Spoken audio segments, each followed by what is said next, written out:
Farooq foundation online school तमाम तलबा और तालिबात के लिए खुशखबरी। जदीद साइंस और टेक्नोलॉजी की मदद से क्लास अव्वल ता दहम ये तालीमी बोर्ड तैयार किया गया है, जिससे आप मैट्रिक तक का इम्तिहान बगैर किसी ट्यूशन पास कर सकते हैं। मजीद KPK का निसाब भी मौजूद है। हमारी तमाम वीडियोस YouTube पर मौजूद हैं। किसी किस्म की कोई फीस नहीं चार्ज की जाती। आप हमारे जूम प्रोग्राम में भी दाखिला ले सकते हैं।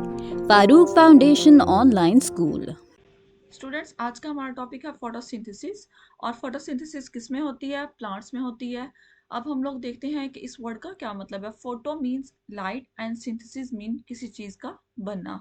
मींस के लाइट की मदद से, सूरज की रोशनी की मदद से किसी चीज का बनना, वो क्या कहलाता है? फोटोसिंथेसिस कहलाता है। हम लोग इसकी डिफाइन देख लेते हैं। फोटोसिंथेसिस इज द सिंथेसिस किसी चीज का बनना। Photosynthesis is the synthesis of glucose from carbon dioxide and water in the presence of sunlight and chlorophyll with oxygen as a byproduct. Photosynthesis जो है एक ऐसा अमल है जिसके अंदर ग्लूकोज बनती है। किससे बनती है? कार्बन डाइऑक्साइड की मदद से, वाटर पानी की मदद से, और in the presence of sunlight and chlorophyll और सूरज की रोशनी की मदद से, with oxygen as a by product, जिसके नतीजे में क्या निकलता है? ऑक्सीजन जो है हमारे पास बाय प्रोडक्ट निकलता है। Photosynthesis is an anabolic process. Photosynthesis क्या है? एक एनाबॉलिक बिल्डिंग प्रोसेस है and it is an important component. और ये क्या है? एक बहुत इंपॉर्टेंट, बहुत अहम कंपोनेंट है of bioenergetics in living systems. Living systems में बायो एनर्जी के लिए या बायो इनर्जेटिक्स के लिए जो इंपॉर्टेंट कंपोनेंट है वो हमारे पास क्या है? फोटोसिंथेसिस है। और फोटोसिंथेसिस क्या है? एक एनाबॉलिक बिल्डिंग प्रोसेस है। It is the most important biochemical pathway. Biochemical, ये बहुत इंपॉर्टेंट एक बायोकेमिकल पाथवे है and nearly all life depend on it. और तकरीबन जितनी भी लाइफ है, लिविंग ऑर्गेनिज्म है, वो किस पे डिपेंड करते हैं? फोटोसिंथेसिस पे डिपेंड करते हैं। और फोटोसिंथेसिस क्या है? हमारे पास एक बायोकेमिकल पाथवे है। It comprises many coordinated biochemical reactions. इसको बायोकेमिकल पाथवे क्यों कहते हैं? क्योंकि इसके अंदर बहुत सारे बायोकेमिकल रिएक्शंस होते हैं डेट अकर इन प्लांट्स, जो कि किस में होते हैं? प्लांट्स में होते हैं। सम प्रोटिस्ट एल्जी, सम प्रोटिस्ट जैसे कि एल्जी में होते हैं, और सम बैक्टीरिया, और कुछ बैक्टीरिया में भी होते हैं। यहाँ से एक बहुत इंपॉर्टेंट बात बताई गई है कि फोटोसिंथेसिस जो है एक बायोकेमिकल पाथवे है, और तकरीबन सारी जिंदगी जो है, जितने भी ऑर्गेनिज्म है, उनकी तमाम जो जिंदगी है वो किस पे डिपेंड करती है? फोटोसिंथेसिस पे डिपेंड करती है। क्योंकि फोटोसिंथेसिस में बहुत सारे बायोकेमिकल रिएक्शन जो है कोऑर्डिनेट करते हैं, एक दूसरे के साथ जुड़ते हैं। और ये बायोकेमिकल रिएक्शंस होते हैं किन में? हैं? प्लांट्स में होते हैं, कुछ प्रोटिस्ट में होते हैं, और कुछ बैक्टीरिया में होते हैं। A simple general equation for photosynthesis is as follows. एक जनरल इक्वेशन हमें बताई गई है फोटोसिंथेसिस की, हम लोग उसको देख लेते हैं। यहाँ पे क्या है? कार्बन डाइऑक्साइड है हमारे पास, H2O वाटर है, और कुछ लाइट एनर्जी है। कार्बन डाइऑक्साइड की हेल्प से, वाटर की हेल्प से, और लाइट की हेल्प से क्या बनेगा हमारे पास? C6H12O6। किसका फार्मूला है हमारे पास? ये ग्लूकोज का फार्मूला है। हमारे पास क्या बन जाएगा? ग्लूकोज बनेगा। साथ में हमारे पास ऑक्सीजन और वाटर भी बनेगा as a by product.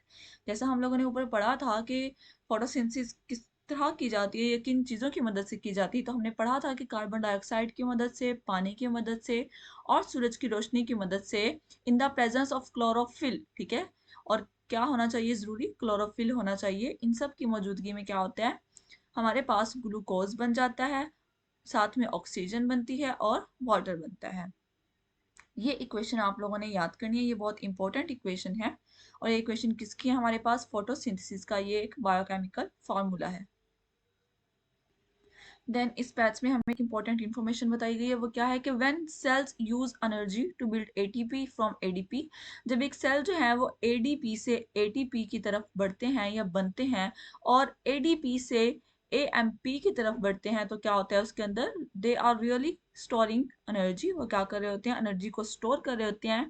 As we put money in a bank, जैसा कि हम लोग क्या करते हैं कि अपनी जो मनी है, अपने जो पैसे हैं, वो बैंक में क्या करते हैं? स्टोर करते हैं, जमा करते हैं। सेम उसी तरीके से सेल्स क्या करते हैं? वो एनर्जी को स्टोर करते हैं। कब एनर्जी को स्टोर करते हैं?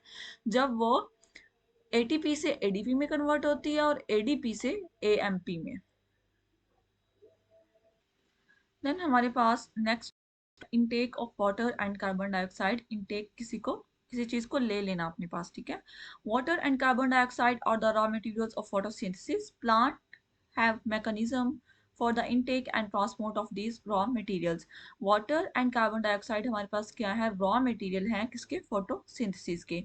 मीन्स के फोटोसिंथेसिस करवाने के लिए जो हमारे पास रॉ मटेरियल्स हैं वो क्या होते हैं, water and carbon dioxide.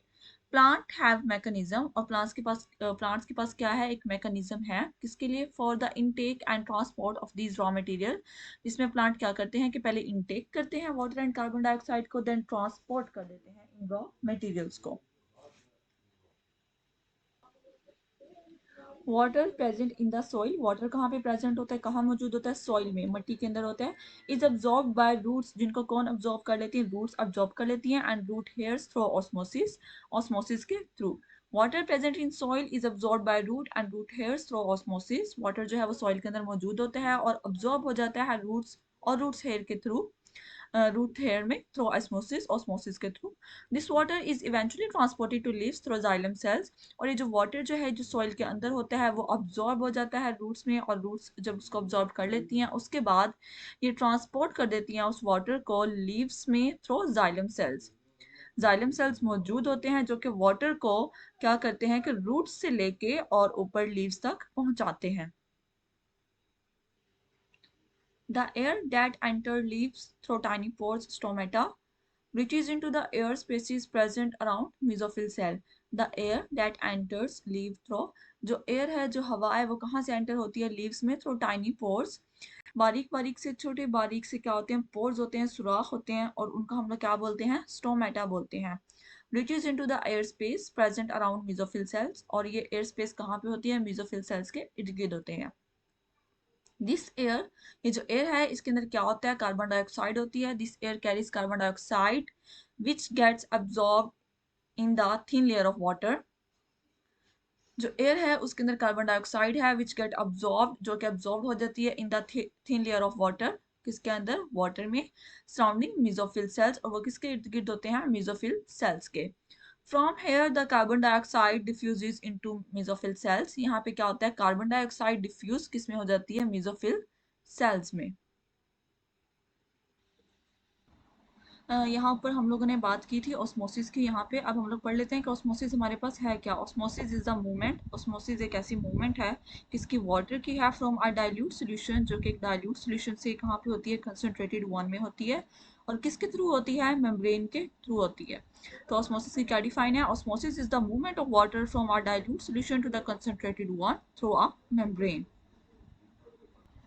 Then next हमारे पास है मैकेनिज्म ऑफ फोटोसिंथेसिस, कि फोटोसिंथेसिस का क्या मैकेनिज्म है।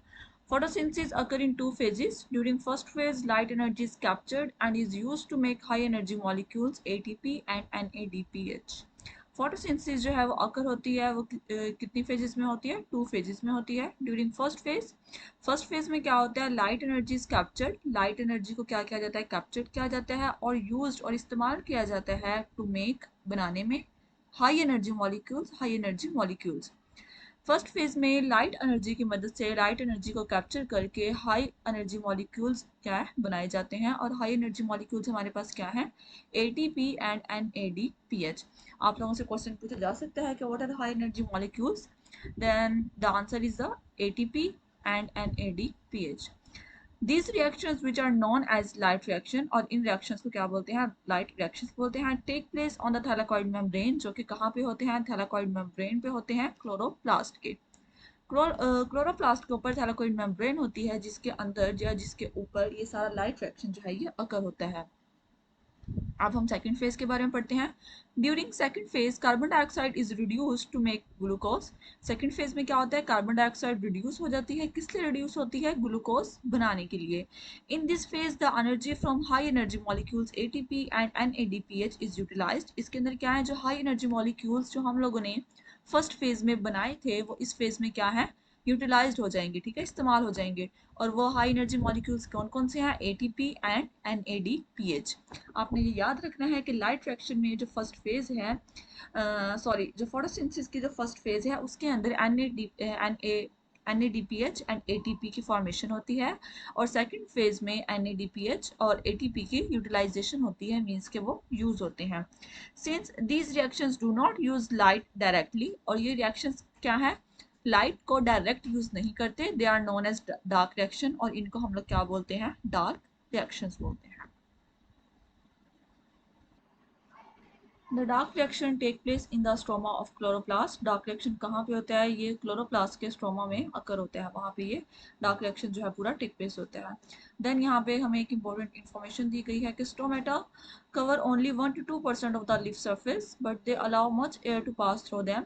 जो एक लीफ है उसकी सर्फेस पे सिर्फ 1 to 2% जो है वो स्टोमेटा पाए जाते हैं, लेकिन उनके अंदर से बहुत सारी जो एयर है वो उनके अंदर से पास होती है। वो जस्ट 1 to 2% पे सरफेस पे होते हैं, लेकिन वो बहुत सारी एयर को अपने अंदर से पास होने देते हैं। यहाँ पे हमारे पास रिएक्शन दिया हुआ है कि ये लाइट रिएक्शन का हमें बताया हुआ है, और ये सेकंड वन हमें डार्क रिएक्शन का बताया हुआ है। लाइट रिएक्शन में क्या होता है कि वाटर और ऑक्सीजन जो है वो बनते हैं किसकी मदद से, लाइट की मदद से, ठीक है। लाइट रिएक्शन होगा यहाँ पे, लाइट रिएक्शन में क्या होगा, थैलाकोइड्स पे ये हो रहा है, और यहाँ पे क्या हो रहा है कि ATP और NADPH फॉर्म हो रहे हैं। ये आप लोगों को अगर नजर आ रहा होगा कि लाइट रिएक्शन में ATP और NADPH क्या होते हैं, फॉर्म होते हैं, उनकी फॉर्मेशन होती है। जबकि डार्क रिएक्शन में क्या होता है, कार्बन डाइऑक्साइड हमारे पास बनती है, और हमारे पास शुगर मीन्स के ग्लूकोज बनती है, और इसके अंदर क्या होता है कि NADPH और ADP क्या है, वो यूटिलाइज्ड होती है, यहाँ से ये फॉर्म हो रही है, बन रही है, और यहाँ पे ये यूटिलाइज हो रही है। अब हम लोग डिटेल में पढ़ते हैं लाइट फ्रैक्शंस के बारे में कि लाइट फ्रैक्शन क्या है। लाइट फ्रैक्शन की हमें यहाँ पे कुछ समरी दी गई है। When chlorophyll molecules absorb light their energy level increases and their electrons are emitted. जब हमारे पास क्या होता है कि क्लोरोफिल मॉलिक्यूल्स वो क्या करते हैं, अब्सॉर्ब कर लेते हैं लाइट को। जब क्लोरोफिल मॉलिक्यूल्स लाइट को अब्सॉर्ब करते हैं तो उनका एनर्जी लेवल क्या हो जाता है, इंक्रीज हो जाता है, और इलेक्ट्रॉन्स क्या हो जाते हैं, इमिट हो जाते हैं। और हमारे पास फर्स्ट पॉइंट में हमें क्या बताया गया है, ये फर्स्ट पॉइंट में हमें क्या बताया है कि क्लोरोफिल मॉलिक्यूल्स लाइट को अब्जॉर्ब करते हैं, जैसे ही मॉलिक्यूल्स जो हैं वो लाइट को अब्जॉर्ब करते हैं, अब्जॉर्प्शन की वजह से एनर्जी लेवल इंक्रीज हो जाता है और इलेक्ट्रॉन्स इमिट हो जाते हैं। देन हमें क्या बताया गया, electrons are passed to electron transport chain. Electron जो इमिट होते हैं वो कहाँ पे पास होते हैं, इलेक्ट्रॉन ट्रांसपोर्ट चेन से पास होते हैं, और प्रोड्यूस कर देते हैं हमारे पास ATP। फर्स्ट पॉइंट में क्या था कि क्लोरोफिल मॉलिक्यूल्स ने लाइट को ऑब्जॉर्ब किया है, एनर्जी लेवल इंक्रीज हुआ है, और इलेक्ट्रॉन्स इमिट हो गए हैं। अब जो इलेक्ट्रॉन्स इमिट हुए हैं वो कहाँ पे पास हो जाएंगे, इलेक्ट्रॉन ट्रांसपोर्ट चेन में चले जाएंगे, और उनकी मदद से क्या हो जाएगा, ATP हमारे पास फॉर्म हो जाएगी, ATP बन जाएगी। Light also break water molecules. Light की हेल्प से क्या होता है, वाटर मॉलिक्यूल्स की भी ब्रेक डाउन होती है, जिसको हम लोग फोटोलाइसिस कहते हैं, ठीक है। एंड ऑक्सीजन इज रिलीज्ड, और जिसकी हेल्प से क्या होता है, ऑक्सीजन रिलीज होती है। The hydrogen atoms of water give electrons to chlorophyll and become ions. Hydrogen atom जो है वाटर के, वो क्या करते हैं, इलेक्ट्रॉन्स दे देते हैं क्लोरोफिल को, जो कि बाद में क्या बन जाते हैं, आइंस बन जाते हैं। The electrons of chlorophyll after the production of ATP and the hydrogen ions of water are used the reduction of NADP into NADPH। हमारे पास भी जो इलेक्ट्रॉन्स जो हैं वो क्लोरोफिल के पास आए थे, उन्होंने क्या करवा दी थी, आइंस बना दिए थे। आइंस की मदद के बाद क्या हुआ था, यहाँ पे ATP की प्रोडक्शन हुई थी। उसके बाद हाइड्रोजन आइंस हैं वाटर के, वो क्या करेंगे, NADP जो हमारे पास होगा उसके अंदर अब्जॉर्ब होंगे और NADPH बना देंगे। The whole series of light reaction is called Z-scheme due to its Z-shape flow chart। Light reaction को हम लोग Z scheme भी कहते हैं और Z shape फ्लो चार्ट भी कहते हैं, क्योंकि इसकी जो शेप बनती है इस पूरी सीरीज की वो Z टाइप बनती है। ओके, ये यहाँ पे ये Z शेप है ये, तो इसको हम लोग इसलिए जी स्कीम भी बोलते हैं। यहाँ पे सबसे पहले क्या होगा, फोटॉन्स मींस के लाइट, हमारे पास सूरज की रोशनी आई है, जिसकी मदद से क्या हुआ है, वाटर की ब्रेक डाउन हुई है। सबसे पहले वाटर जो है वो ब्रेक डाउन हो गया, किसमें, ऑक्सीजन में और हाइड्रोजन में। ऑक्सीजन में और हाइड्रोजन में ब्रेक डाउन होने के बाद यहाँ पे हमारे पास बच जाएंगे इलेक्ट्रॉन्स।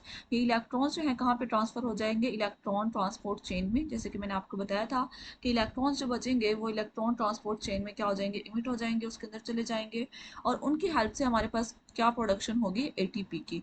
यहाँ पे इस वाटर की ब्रेक डाउन की वजह से हमारे पास जो इलेक्ट्रॉन रिलीज हुए थे उनकी मदद से यहाँ पे एटीपी बनी है। ये इलेक्ट्रॉन्स कहाँ पे जाएंगे, क्लोरोफिल मॉलिक्यूल्स में जाएंगे, यहाँ पे फिर यहाँ से लाइट आएगी और लाइट की मदद से जो इलेक्ट्रॉन्स हैं ये आयंस में चेंज होंगे और ये आयंस में चेंज होने के बाद जो NADP है ये हमारे पास NADPH में कन्वर्ट हो जाएगा। यहाँ पे एक ATP बन गया और यहाँ पे एक NADPH बन गया। ये हमारे पास प्रोडक्शन हो गई है एटीपी की और ये NADPH की, और इसको हम लोग क्या बोलते हैं, लाइट रिएक्शन भी बोलते हैं और जी स्कीम भी बोलते हैं। क्यों इसको जी स्कीम बोलते हैं, क्योंकि इसका जो फ्लो चार्ट है वो जी शेप में है। देन नेक्स्ट हमारे पास है डार्क रिएक्शन, जिसको हम लोग कैल्विन साइकिल भी बोलते हैं। The details of dark reaction were discovered by Melvin Calvin and his colleagues at the University of California. The summary of the events of dark reactions, also known as Calvin cycle. जो dark reaction है वो किसने discover किया था, Melvin kelvin ने किया था, जिसकी वजह से हम इसको कैल्विन साइकिल भी बोलते हैं। यहाँ पर इसके कुछ पॉइंट्स दिए गए हैं, हम लोग उनको रीड करते हैं।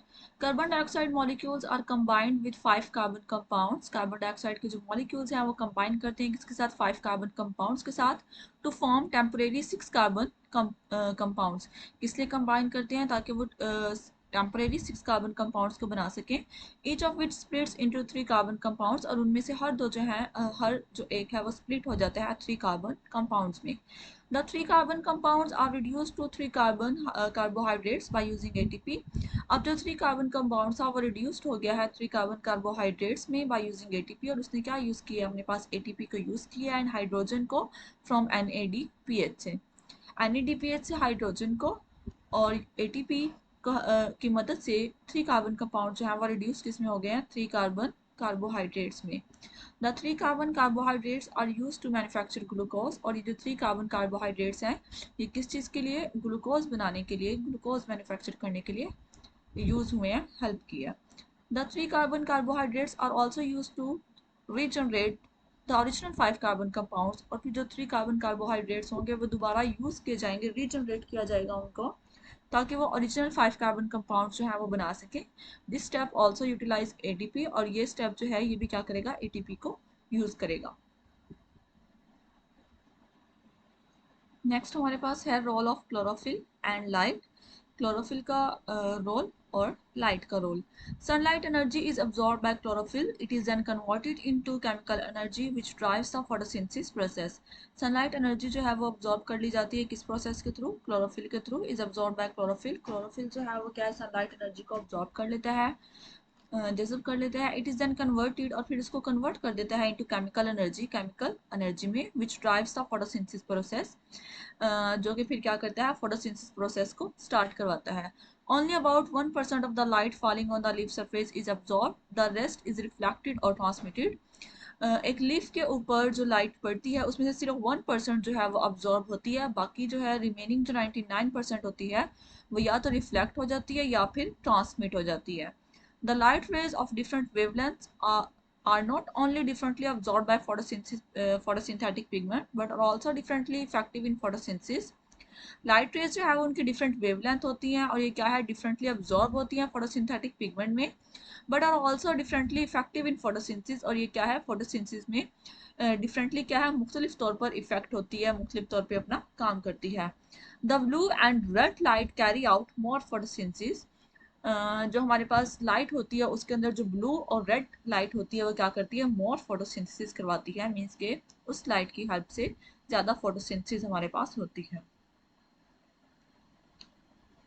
So student, he is the person Calvin, who was awarded by Nobel Prize. Calvin was awarded Nobel Prize in 1961 for his work on the details of photosynthesis. जैसे हम लोगों ने ऊपर पढ़ा था कि डार्क रिएक्शंस जो होते हैं उनको हम लोग कैल्विन साइकिल भी बोलते हैं। तो कैल्विन को नोबेल प्राइज मिला था, किस बेस पे मिला था, क्योंकि उसने फोटोसिंथेसिस को बहुत डिटेल में हम लोगों को बताया था।